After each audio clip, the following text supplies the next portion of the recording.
भाई आगू वाले बस में नाचे तो बाकी बंदो देख भी नहीं करता पीछे वाले को अड़े बस है भैया मत से बिनती है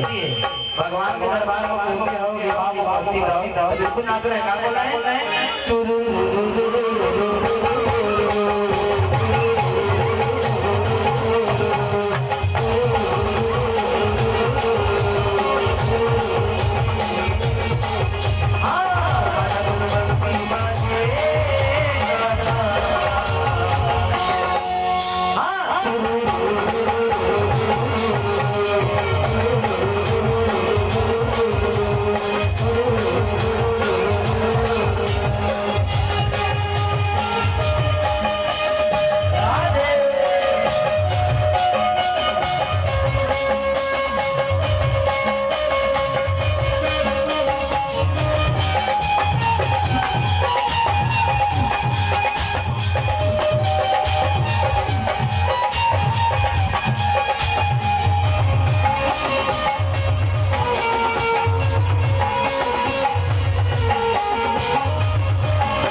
हाथ उठा के बोलना है क्या बोलना है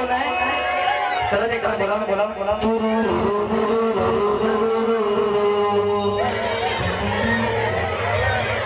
सब पे बोला